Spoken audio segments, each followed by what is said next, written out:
Good afternoon. Thank you for sticking around.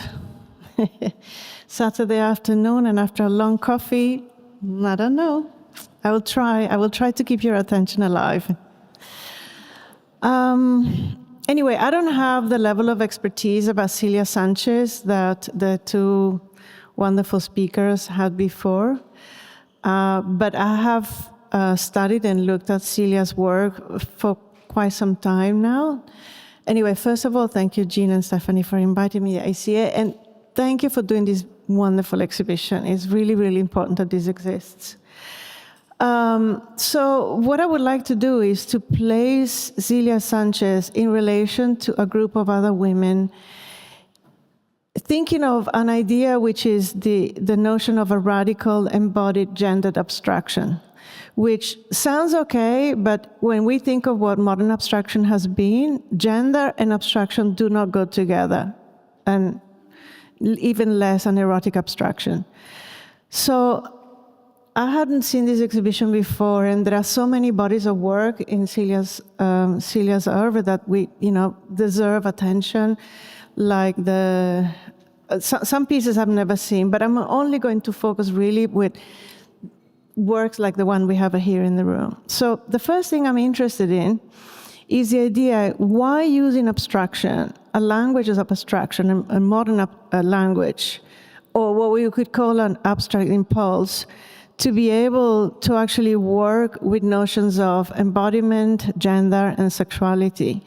This is not an obvious path for abstraction. And what does it mean for modernism, for a work such as this to exist? How do we need to rewrite the historiography of modernism, not only in Latin America? I think Zilia Sánchez is an artist that needs to be placed in a broader context.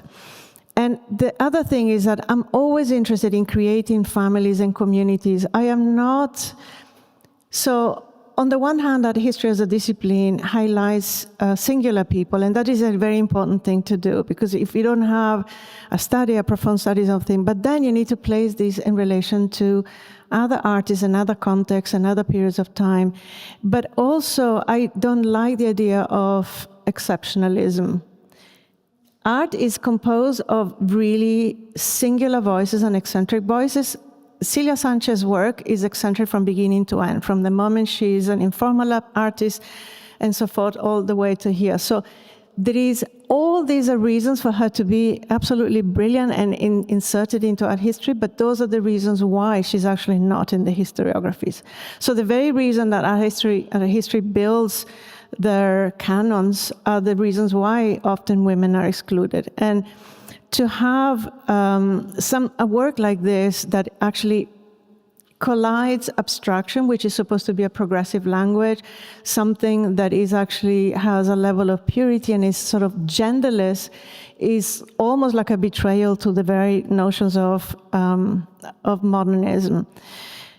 And also I'm interested in the idea, especially if we are here in this room, which is an incredible luxury, these pieces, whereas they're small or large, they have a monumentality. They're very, they come into your face. They have this volume that emerge, and they're sort of incredibly bodily. And that spatiality, which is completely embodied, for me, they have a performative quality. They call our bodies to situate ourselves in front of them. So I think of, so the first thing I thought when I was preparing this talk is how actually we place Zilia Sánchez in Radical Women. And the reason why I'm interested in putting these slides is because some of the works here are not at all abstract. And what I'm interested in is in the abstractness, in the embodied abstractness of Zilia Sánchez. Some of the works, I'm going to come back to them, but what is for me is fascinating is the fact that this work, even though it's truly abstract in nature, can actually be put in conversation. I mean, for me, if you see this slide that you have here on the left-hand side, there are pieces like Marcia Schwartz, which are two neighbors gossiping. It's a very kind of volumetric sculptoric piece, but has nothing to do with Beatriz Gonzalez Scott. And nevertheless, there is a conversation that is happening here, even though Zilia is not really about a specific social situation. Or here on the right-hand side, you have works like Cecilia Vicuña. So here you have a bigger conversation, and I'm really fascinated by Liah Pape has this piece, which is a video where you have this kind of beautiful lips, which actually have mustaches, and is incredibly sensual, and is very playful, and these lips become like a vagina, they become like a hole, and they become all these things, and it's just, again, the fact that we can place Zilia's work in relation to something that is sensual, but the language is so incredibly different. I think it speaks to this versatility that the work of Zilia Sánchez has. So what I'm interested in, and specifically about this moment in time, the 60s and 70s and 80s, is that women were actually really trying to reconceptualize the body, rethink, reimagine the body beyond this sort of patriarchal structure under which, our agenda had been constructed.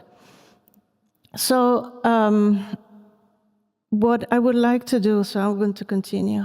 So I don't like to kind of read. I need to read a little bit and go away from my think. So these pieces, probably all of them, are actually here in the exhibition. The idea that these are molded paintings that are also sculptures, and they function like bodies, and the canvas functions like a skin. And often, all of them stand for parts of the body, normally parts of the body which are like breasts and labia and curves, and also their intertwined body, but they're imaginary body, because sometimes, you have several breasts in one single image, and they're sort of almost impossible situation. In that sense, abstraction kind of plays a very interesting role. But so if we think of the history of erotic art, the canonical history, it was always about the construction of desire when women were objectified. So it is about the male desire. So Zilia Sánchez turns this completely upside down. She's a woman, she's a queer woman, and then she actually represents these sort of erogenous zones, but she does it with such an elegance and power because they are monumental. They really are pieces that transform the space in which we are actually embedded. I mean, the presence is so enormous. For me, it's just almost overwhelming. So by disrupting this kind of traditional notion of what is the erotic, they also disrupt the notion of what modernism is. And I'm actually interested in the idea that modernism embodies a lot the kind of Cartesian separation between the body and the mind. And I'm not interested in that. These works completely defy this idea of this separation. And I think it's more interesting to think here of phenomenology, Merleau-Ponty, in the idea that our learning is not simply visual, but our learning is bodily. Our bodies are actually embedded in the center of our knowledge and our way of being. So I disagree with almost everything that Marta Trava says. I don't know if all of you know, but she was a very important curator and critic of Latin American art. But when she writes this essay in 1972, Eroticism Communication, she talks about this idea. She differentiates between kitsch and the commercialized nature of pornography and the erotic as a way of reestablishing the meaning of art and forms and to revive the agonic existence of art. And she describes Sanchez's work as an epic eroticism, which I think is a very, very fitting description of what this is. And of course, she does a very kind of erotic description about undulation, erection, excavation, and so forth. But independently from that, I think is a very relevant way to see. But she wasn't the only one that was actually working in this intent to sort of place sensuality and the body in the center of the work. There are lots of women that did this during this period of time, but I'm more interested in the one that were also had an impulse to abstract. And by abstracting, it doesn't mean that we were abstracting desire or the body. Abstraction here means that there is a freedom of representing or meaning or conceptualizing that does not depend from realistic representation. And I think that's one of the reasons why they're actually so powerful. So understanding of modernism, geometric abstraction, by creating an embodied gender abstraction that is structurally rooted in a feminine body is really a decolonization of, for me, modernism. And I love it that she used to say, she said, I guess I'm not a minimalist. This earlier description, they used to call her that she was a minimalist, but she said, I'm rather a mulata. So we should not forget that Zilia Sánchez is a woman from Puerto Rico, is a queer woman, and is a woman that was kind of moving between places, and is also an exiled woman eventually. But the Caribbean is so embedded into her work, and we can see it in the works here that have all this kind of Afro-Cuban symbology. And the fact that she has been erased. So in Latin America, we have a very long historiography of abstraction as a very important language, neoconcrete art, kinetic art, and we have very important figures like Liah Clark, Gego, or Mira Schendel, but Zilia Sánchez is not part of that Parthenon. Why? Is because the work is embedded in this sort of feminine resistance and power that it does have. So she's part of a very long history of marginalization. So Bryony Fair, she wrote a book called On Abstract Art, that for me, has been very important for understanding abstraction as not understanding it as an opposition to figuration or meaning, but actually as something that is embodying a sense of duality. And I think this work does that. Not only is not a painting, is not a sculpture, is not completely abstract, but is not figurative. And I think so this is the most challenge when the body and gender intertwine with a will to abstract, both as a conception and as an aesthetic strategy. And this does not make the meaning disappear, or the body, or the sensuality, or the desire to communicate. And abstraction is not generic and is not genderless. And we've always thought in the history of art that often women used to say, I'm just an artist, because it was understood that when a woman was actually embedding some sort of genderness into the work, was considered to be like, it wasn't universal any longer. But I think this is a very kind of, is an idea that has been profoundly dispelled. So I would like to bring in conversation some artists. Some of them are not necessarily entirely related aesthetically, but they are embedded into this idea of challenging the way we understand sexuality and gender. And this particular piece by Liah Clark, I don't know if any of you have had the opportunity to experiment this, but it's incredibly powerful because you are embedded into this suit. This suit has all these orifices and you have all these textures. And eventually, one of the things that Liah Clark says, and then she was saying that all this texture and this access to the other person's body gives a man a feminine feel and a masculine feel for the woman. So, and I think this is, these pieces by Zilia Sánchez have this sort of embedded, this sort of quality which is feminine and sort of masculine at the same time. I don't think we can define them as hyper-feminine in any way. Or someone like Cecilia Vicuña. Cecilia Vicuña believed very profoundly in the idea that the female body is sexual pleasure, and we needed to reject social taboos, and she used to write her poetry completely naked, letting the sun bathe her body. And she made these designs which are called new erotic design for furniture, which are basically places where you place your body in a way that is sensual, that opens up to the possibility of feeling. And I think this is very akin in a way to the type of spirit that some of these pieces by Zilia Sánchez have.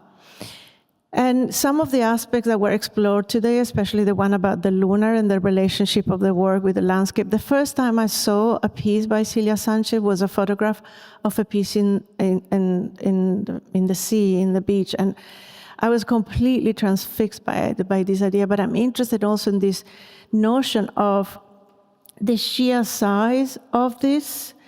And so I would like to bring in a few artists into the conversation, which have also done this. I continue to work in my presentation after I sent it, so it's not in the same order as I'm talking about it, but I will recoup. But this relationship between the body, the female body, and we're not talking about new ageness and this sort of, mama pacha, is not at all about that. It's a form of power, and is a form of kind of aesthetic sort of agency. These are pieces by Marta Palau. She's from Mexico.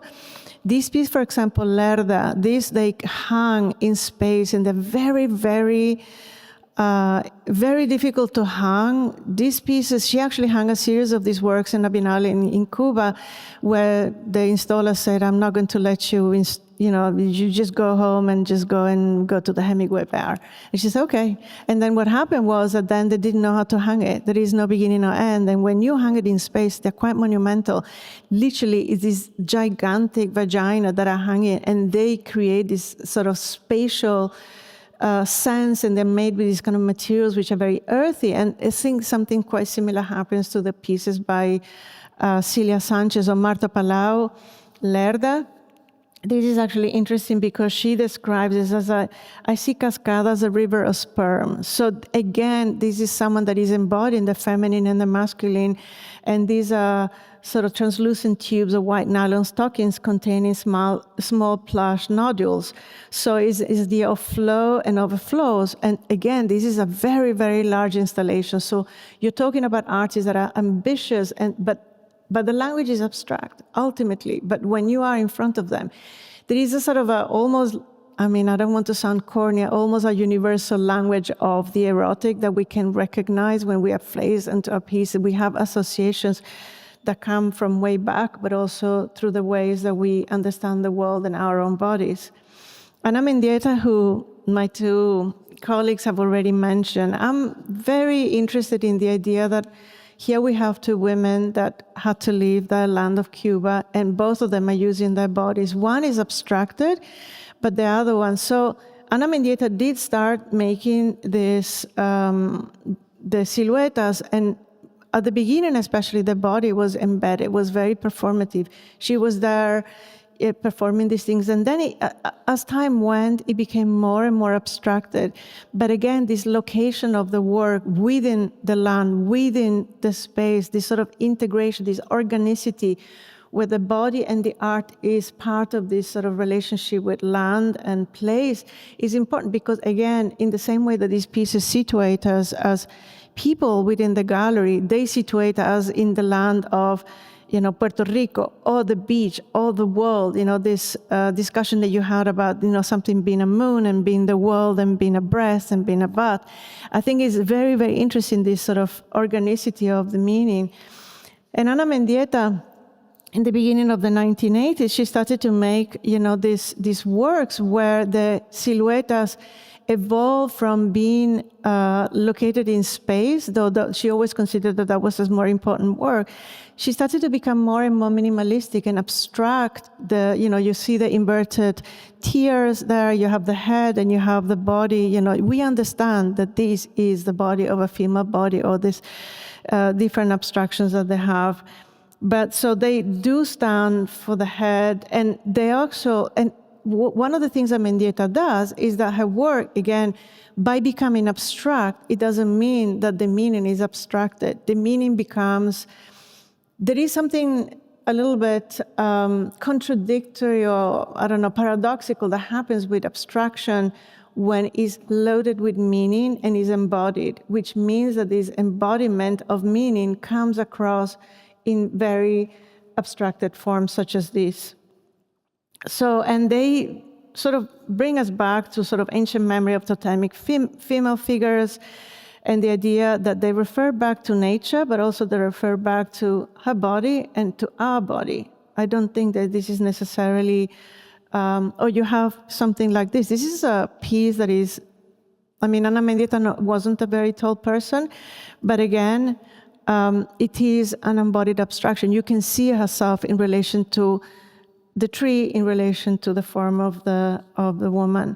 So again, for me, Ana Mendieta again embodies this idea of a decolonial conceptualization of something that is abstract and is embodied, and also it can become a form of collective experience. Someone like Liah Pape, for me, is interesting also because Liah Pape calls this oval, which is meaning the shape of the egg. But if you think about it, this is a square. Is a square, again, placed into space, placed into the sea, of which she, again, is actually, she's referring back to the idea of the egg as an idea of inception of life. So she would just, it would be big enough for her to actually to fit a person, and then she will go inside and emerge from it as if she was actually being born. She said, you're trapped inside, covered by a sort of membrane. When you push on it by your hand, the membrane starts to give and suddenly tears, and so you're born. You stick your head out of the hole and roll on out. So there is, again, this notion of birthing herself out of a geometric form as someone that had been part of the new concrete movement. So there is a whole evolution and movement from this sort of to a more kind of performative realm where the inside and the outside and the object and the space become intertwined with each other. So I feel, again, something happens here that is, for me, a radical sort of understanding of a work, again, within the scope of abstraction, where the body acquires its power. Vera Chavez Barcelos, for me, of course, this is someone that is working with a grid. It's called an epidermis scape. And these are, she actually had friends putting ink in different parts of the body. They could choose. You can see there is a lip, there is a nipple, sometimes there is pubic hair, there is hands, or there is whatever. And then she would just take photographs and print them into this scape that could be a landscape that could grow forever. And her idea was that any body, any part of the body has an immense possible beauty that can become a collective body as it comes together. And for me, this reminds me again of Zilia Sánchez's piece. This is a very different type of language, but when you extract a little fragment of the body and you make it this big and you include it into a grid, which is not a Greenbergian grid, this is abstraction that is becoming something else. And again, it conveyed this idea that the body, a collective body, and the landscape can come together.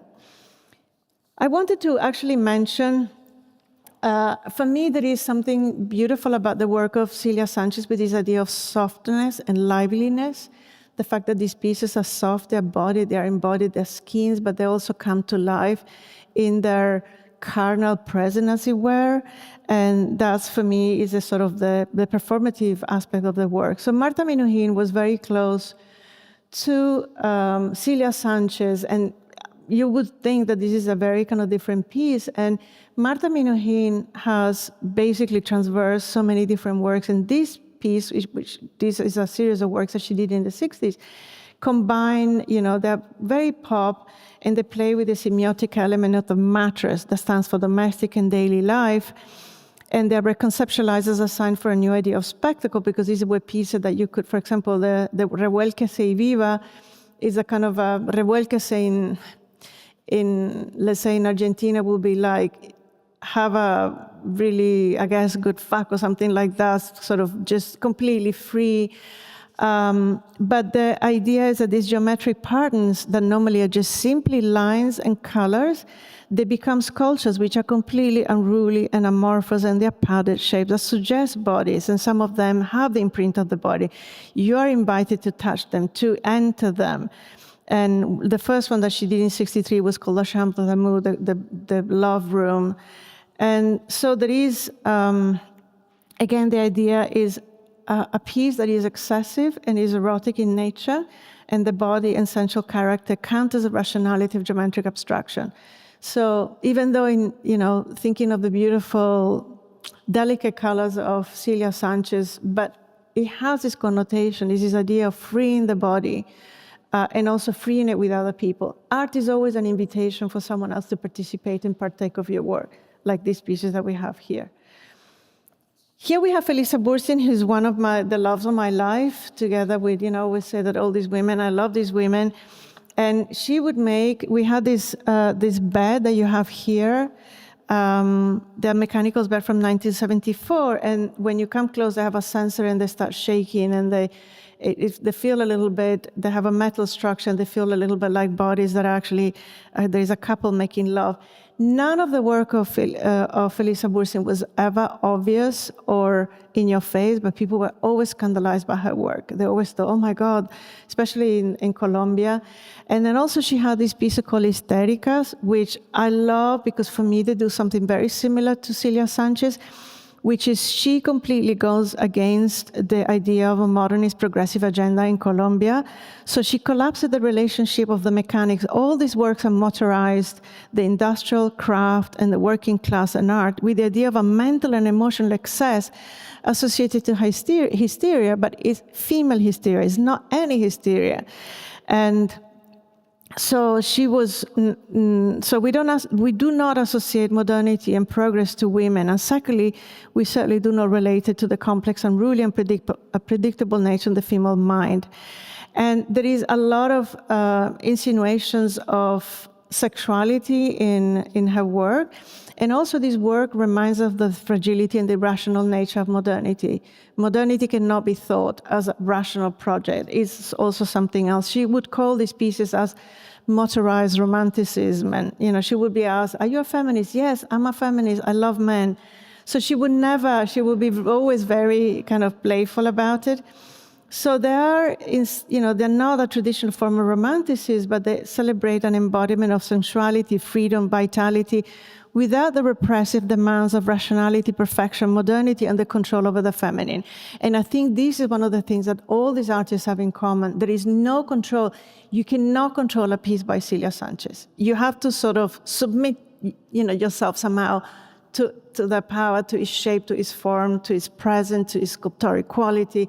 It's not possible to ignore any of this work. It's not possible to ignore the bodily references they have. It's not the fact that they are so incredibly beautiful. And for many people, the erogenous zone of women, they're desirable, but they're not beautiful. They're ugly. And they're made extremely beautiful. And there's another artist from Venezuela, Elena Gonzalez.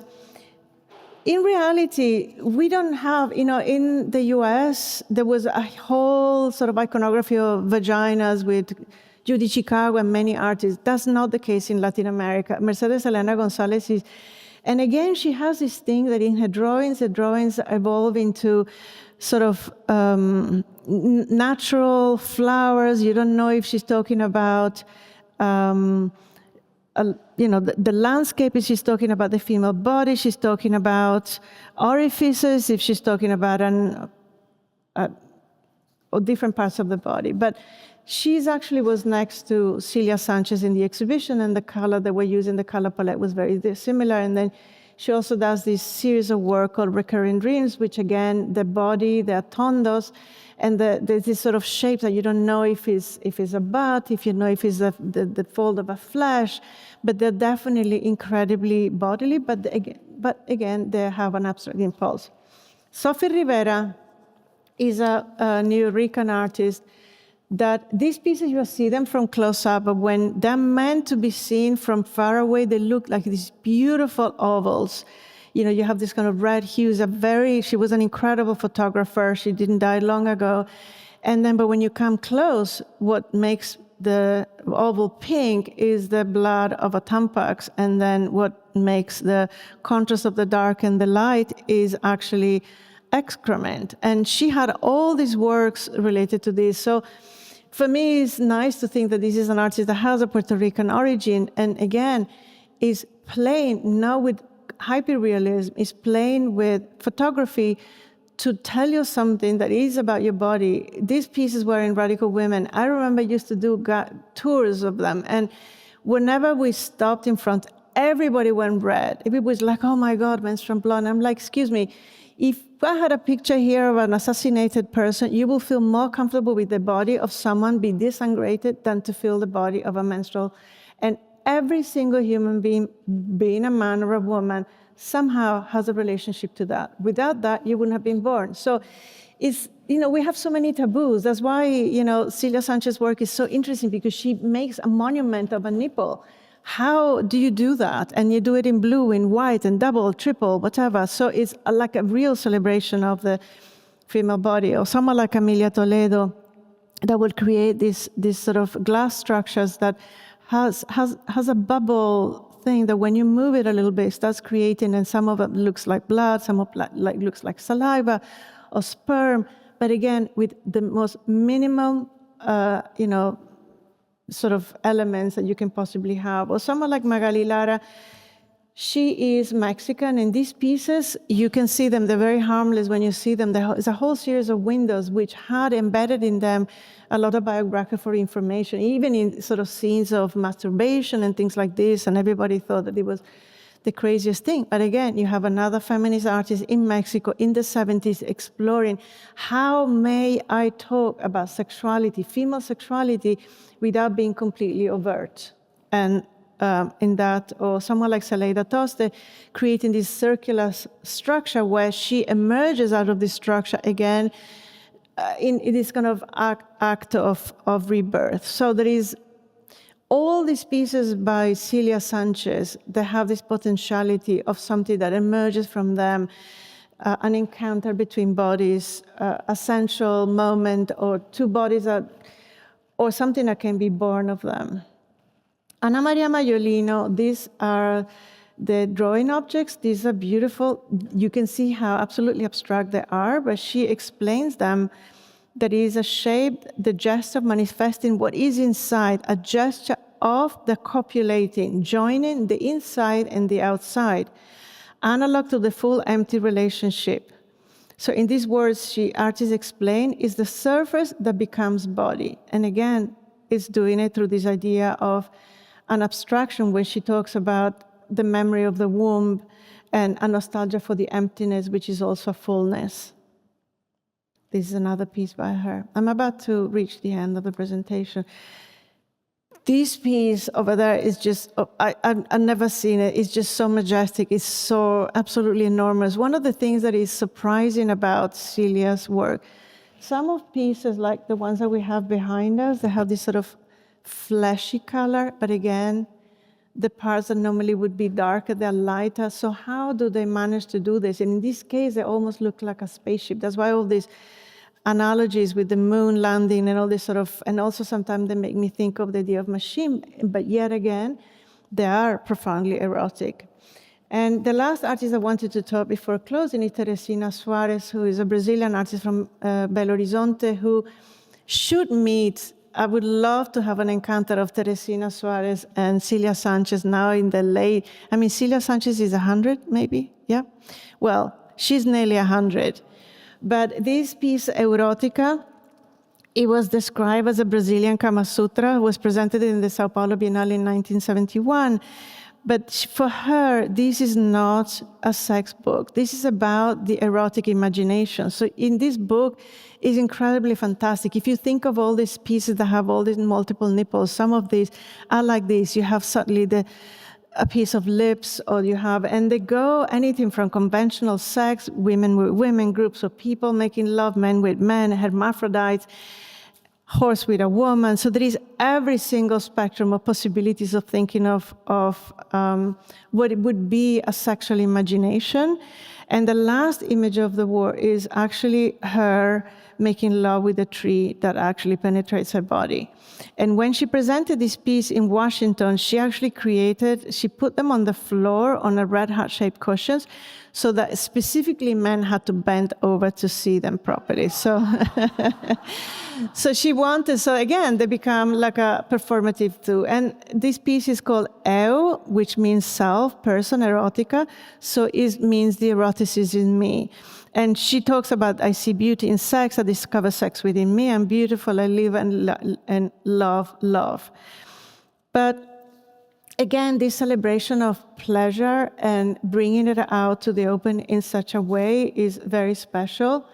And, for me, thinking of these pieces and thinking something of this erotic topology of these two forms coming together and being so subtle and so powerful at the same time. And Teresina Suarez did this installation, which was based on the drawings from Erotica. And she actually invited the public to interact with it. And the pieces had both masculine and feminine shapes. And eventually she had some dancers come in, and they also had this sort of amoeba-like atmosphere, and she was reading something about copulation. And this is a piece called Corpo a Corpo in Corpus Meo. And so, again, is this overflowing, the overflowing of sensuality. And I think we need to remind, again, that this is a moment where rethinking, reconceptualizing the body, does not pass through the traditional idea of conceptual as a renunciation of materiality and the physicality and the sensuality of objects. It's completely the opposite. It becomes a conceptualization which is completely embodied. And in this case, is an embodiment through abstraction.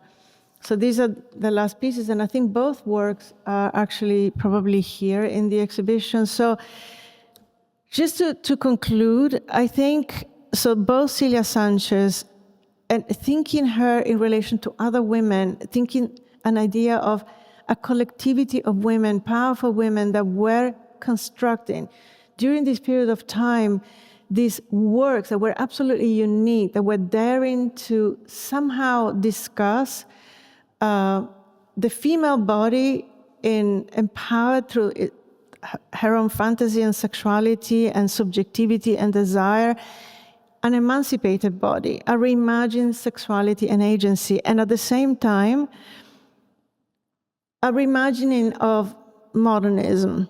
We need to include works by women like this inside modernism. Modernism sucks, as it's been told in the books. It's important, but it needs to be expanded. It really needs to be told not as only a heroic history of male, which I respect, but I don't think, we need to put all these in sort of relationship with each other. And pieces like the ones that we have here, I think I had, yes, they demonstrate, so the one on the left is so abstracted that it still somehow brings the body to mind, but because it's gray and it has this sort of whiteness. And then you have, again, a piece only a couple of years before and in parallel that happened, which allows us to understand that the female body in abstraction can be queer, can be a landscape, can be an imaginary body, can be a body that makes us rethink, this period of time. Thank you.